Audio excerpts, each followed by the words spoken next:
Halo, assalamualaikum. Selamat siang, saudaraku. Eh, ini saya hanya mau ngobrol-ngobrol santai saja. Sebelumnya, ya mudah-mudahan kita dalam keadaan sehat selalu, selalu dalam lindungan Allah. Ya, dan tetap apapun kondisinya, kita tetap tenang, tetap tawakal kepada Allah Subhanahu wa Ta'ala. Apalagi menghadapi suasana yang saat ini, yang mana saya rasa hampir di seluruh pelosok Nusantara ini yang menjadi satu alasan adalah masalah COVID ya. Ini yang sangat viral, memeras pikiran, tenaga, dan bahkan muncul juga praduga tak bersalah antara satu dengan yang lainnya. Namun demikian di sini saya tidak konteks saya pada siang ini atau yang udah menjelang sore ini bentuknya bukan saya protes ataupun saya membantah tentang masalah adanya pemerintah yang saat ini telah memfokuskan untuk benar-benar menjaga kesehatan dengan melakukan PSBB di berbagai penjuru Nusantara ini demi kesehatan semua. Itu nilai positifnya. Saya sangat setuju itu, yang mana kita harus secara serba mengikuti protokol ya. Baik di saat kita bertamu, berbelanja di pasar, di jalan, bekerja dan lain sebagainya, kita harus mengikuti protokol yang telah diberikan oleh pemerintah. Itu saya sangat setuju sekali, karena kesehatan adalah merupakan suatu kunci utama ya, kunci utama. Apapun kondisi kita, walaupun kita menjadi orang kaya segala macam pun, manakala kesehatan kita tidak terjamin, tentunya itu akan menjadi penghalang dalam kehidupan kita. Itu sudah otomatis seperti itu. Saya di sini hanya sedikit menyampaikan tentang masalah dunia pendidikan ya, dunia pendidikan. Ya, mudah-mudahan suara saya ini bisa didengar oleh pemerintah, baik itu anggota dewan ataupun bupati ataupun para pejabat-pejabat yang mempunyai hubungan dalam masalah memutuskan hal ini, yaitu bidang masalah pendidikan. Kenapa saya sampaikan demikian? Karena saya melihat dunia pendidikan sangat miris ya. Saya katakan begitu kenapa? Saya punya anak yang masih duduk bangku SMP ya. Dia itu anak saya baru naik kelas 2 SMP. Tapi kurang lebih beberapa bulan ini tentang masalah peraturan ataupun undang-undang yang diberikan oleh pemerintah, yang homestay hanya di rumah saja, belajar di rumah, menghadapi ulangan, ujian di rumah. Sama di situ juga tentunya banyak bukan merugikan ya. Banyak khususnya pada orang tua tuh berpikir yang sangat luar biasa. Oke, kalau masalah karena harus online, yang mana di situ harus punya kuota yang besar, pulsa dan lain sebagainya, mungkin tidak terlalu saya persoalkan di sini. Di sini adalah kalau saya lihat daripada secara psikologisnya, yang mana anak-anak itu sekarang hanya di rumah dan bahkan hanya di kamar saja. Ya. Anak-anak itu kan yang masih sekolah, mungkin SMP, bahkan SMA sampai SMP SD ya, itu kan dunianya tetap masih dunia bermain ya. Tegur sapa dengan teman-temannya, bercanda segala macam. Ini sekarang ini akhir-akhir ini sudah hilang total. Mungkin secara kesehatan, secara tubuh ya, jasad oke. Tapi secara psikis ini, karena anak-anak sekarang tuh banyak di kamar, banyak di rumah ruangan. Yang terkadang kita juga untuk melarangnya, untuk itu juga dalam arti kenapa di kamar aja, kenapa hanya di rumah saja, kenapa tidak bermain sama, itu juga kita juga sesuai dengan anjuran pemerintah, harus dengan PSBB tadi, harus dengan jaga jarak dan lain sebagainya gitu ya. Ya ingat saya masa kecil saya dulu main layangan, main kelereng dan lain sebagainya. Ini mungkin masukan saja.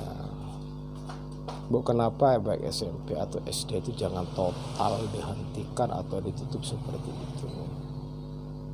Apakah bisa mereka itu dibagi? Misalnya dalam satu kelas itu,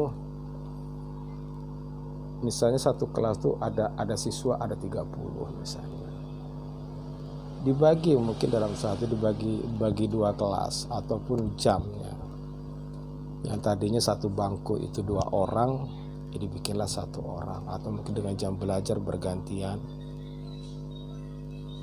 Ya, apakah pagi sore yang satu kelas itu, atau 1 minggu mereka ada ketemu dengan teman-temannya, itu paling tidak entah 1 minggu 3 kali gitu. Jangan full mereka tuh hanya di rumah saja. Karena efeknya ini kalau saya lihat itu dengan ini adalah salah satunya mau tidak mau karena dia tidak komunikasi dengan temannya, ya dia secara otomatis dia hanya main game. Ya, terlebih sekarang yang kita khawatirkan tuh game-game yang beredar sekarang ini terkadang kan malah justru ada gambar-gambar yang tidak pantas untuk dilihat oleh seusianya. Ya, jadi sekali lagi jangan berpikir bahwa saya ini membantah atau menentang dengan arah keputusan pemerintah, tapi sekedar masukan dan saran saja. Bisa nggak sih artinya bentuk sekolah itu masuknya itu diatur saja, ya, mungkin jamnya, atau tadinya mungkin satu hari itu ada 4 materi pelajaran, aku bikin 2 materi pelajaran saja. Atau mungkin jumlah kelasnya itu yang dikurangi sehingga jam dibikin pagi sore atau monggo lah, tapi jangan sampai dalam 1 minggu itu mereka tidak ada tegur sapa dengan teman-teman. Karena di sini ini satu sisi mereka tidak ada komunikasi dengan teman-temannya gitu, yang mana dia hanya komunikasi via HP, melalui WA, online dan lain sebagainya, kurang bagus lah itu menurut saya gitu. Bukan salah, saya bilang hanya kurang bagus aja. Yang kedua, dia tidak belajar otomatis. Karena selama ini anaknya sekolah, orang tuanya yang mengerjakan, atau kakaknya, atau siapalah itu. Ya. Kemudian hasil jawabannya itu tidak murni daripada otaknya dia sendiri. Dia tuh hanya bisa buka di Google jawabannya, artinya enggak. Kesimpulan nantinya itu akan kita punya generasi yang maaf kalau saya lihat itu kurang pintar lah ya.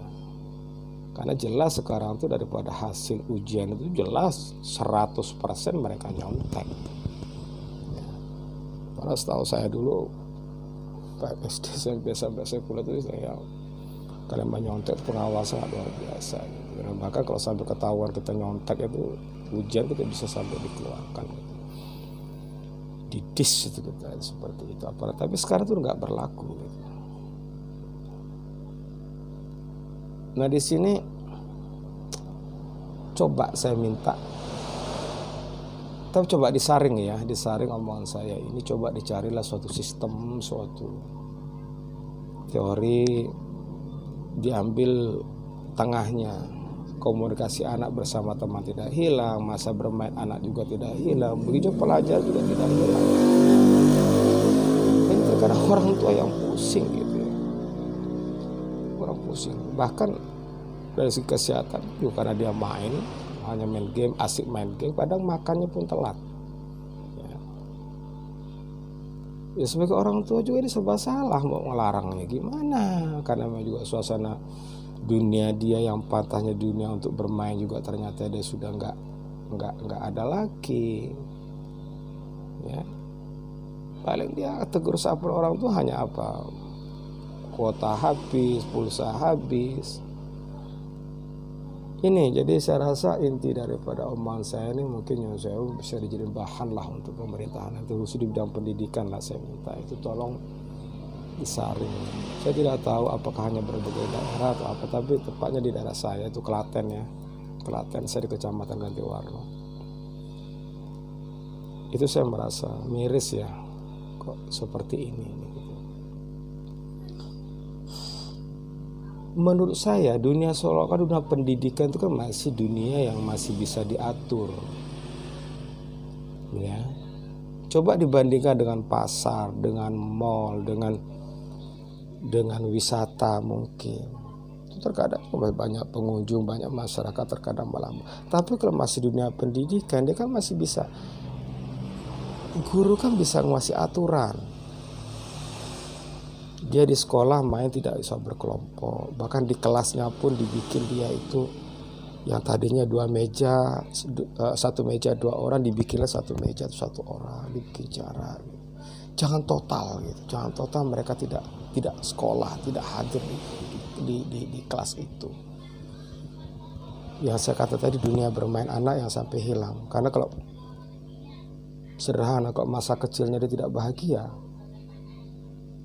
dia mencari kebahagiaan tersendiri di masa tuanya. Ya kalau positif, kok ternyata hal negatif. Ya, ini saya minta seperti itu, tolonglah ini dikaji. Ya. Kalau mal-mal Matahari ataupun di swalayan itu masih dibuka, pasar-pasar di alun-alun itu masih dibuka, apa bedanya dengan anak di sekolahan itu? Di sekolah kan bisa aja, satu dia berangkat sekolah pulang wajib pakai masker misalnya, dan bahkan di kelas pun dia wajib pakai masker misalnya waktu belajar. Kenapa tidak gitu loh? Kemudian di saat dia bermain nggak boleh berkelompok misalnya di kelas, kan halaman sekolah itu kan luas ya. Apa bedanya itu gitu? Kalau masalah agama di masjid nggak usah saya bahas lah. Ya udah, kita sholat di masjid aja udah cukup, saya rasa gak ada masalah itu. Itu saudaraku semua, tolong kita mintalah kepada pemerintah yang membidangi bidang pendidikan ya, khususnya bidang perempuan dan anak ataupun apalah, tolong dikaji ulang. Tolong saya minta sekolah itu dibuka kembali. Monggo juga dengan protokoler lah ya. Kalau kantor saya rasa nggak ada masalah, dia udah punya gaji kok. Ya udah dewasa semua ya. Tapi dunia pendidikan perlu saya minta jangan ditutup total ya, jangan ditutup total dunia pendidikan itu, dibuka monggo dengan protokol, wajib masker, jaga jarak dan lain sebagainya. Tapi jangan sampai dia kehilangan materi bermain, materi berkomunikasi, bersosial bersama teman-temannya, itu yang sampai hilang. Itu saudaraku dan mobilisku kepada pemerintahku yang aku cintai, melalui kepada Bapak Presiden ini, tolong saya minta dengan monggo dan menteri-menteri pendidikan dan lain sebagainya dan apalah yang ada hubungan dengan masalah, tolong hal ini tolong dikaji. Saya minta, intinya tolong saya minta sekolah itu dibuka kembali, monggo dan aturan sistem dan lain sebagainya, jangan ditutup total. Itu. Dan sekali lagi jangan berpikir saya ini membantah ataupun apa, saya hanya butuh saran ya. Ya kalau untuk kritik, saya rasa kritik membangun. Karena maju tidaknya negara kita ini bagaimana generasi juga toh. Kalau generasi kita baik, insya Allah negara kita ke depan juga baik. Tapi kalau generasi kita rusak, ya sudah, negara kita diambang kehancuran.